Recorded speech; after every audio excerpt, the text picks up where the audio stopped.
সতর্ক থাকবেন কিন্তু আতঙ্কিত হবেন না।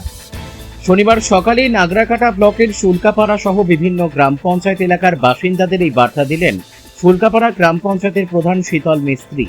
উল্লেখ্য, আবহাওয়ার দপ্তরের সূত্র অনুযায়ী আগামী 2 থেকে 3 দিন ভারী থেকে অতি ভারী বৃষ্টি হবে, যা শনিবার সকাল থেকেই লক্ষ্য করা গিয়েছে। জানা গেছে সমতলের পাশাপাশি ভুটানের পাহাড়েও বৃষ্টি চলছে, তাই জলঢাকা, শুকানি, কুজি, ডাইনা নদীর জলস্তর বেড়েই চলেছে।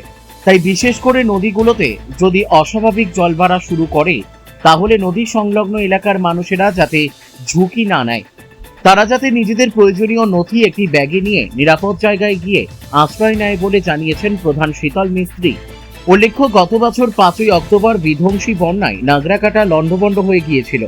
গোটা ব্লকে বন্যায় ভেসে গিয়ে 12 জনের মৃত্যু হয়েছিল। এর মধ্যে বামনডাঙ্গা চা বাগানের মডেল ভিলেজের 11 জন মারা গিয়েছিল। এখনো জলঢাকা নদীতে গিয়ে নদীর ভয়াল রূপ লক্ষ্য করা যায়। পুরনো সেতুর যে দাঁড়িয়ে থাকা খাম্বাগুলো রয়েছে, তার মধ্যে একটি পড়ে যায়, আর সেটা দেখেই বোঝা যায় যে সেদিন জলঢাকা নদীর ভয়াল স্রোত কতটা ছিল। এখনো টন্ডুতে গিয়ে সেদিনের বন্যার ধ্বংসাত্মক কাণ্ড লক্ষ্য করা যায়। বর্তমানে বর্ষা পুরোদমে শুরু হয়ে গিয়েছে, তাই গ্রাম পঞ্চায়েত থেকে সকলকেই আতঙ্কিত না হয়ে সতর্ক থাকার বার্তা দেওয়া হয়েছে।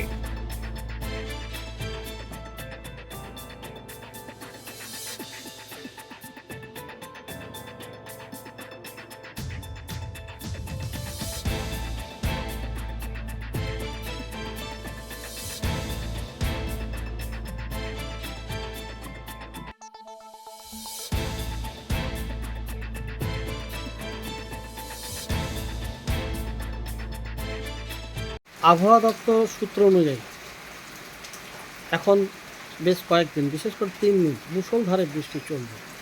এবারে নাগরাকাটা শুল্কাপাড়া গ্রাম পঞ্চায়েতের প্রধান হিসাবে সাধারণ মানুষকে আপনারা কী বার্তা দেবেন? নমস্কার।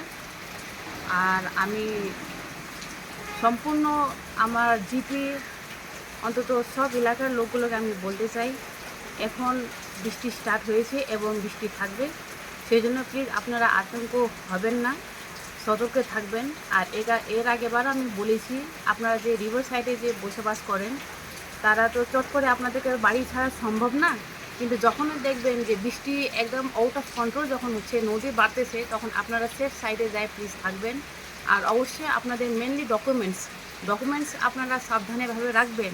তাতে আপনারা যখনই দেখবেন যে বৃষ্টি বাড়ছে, নদী বাড়ছে, আপনারা যে সেফ সাইডে যখন যাবেন, অবশ্যই কিন্তু আপনাদের ডকুমেন্টস সেটা হাতের মধ্যে আপনারা নিয়ে ঘর থেকে যাবেন।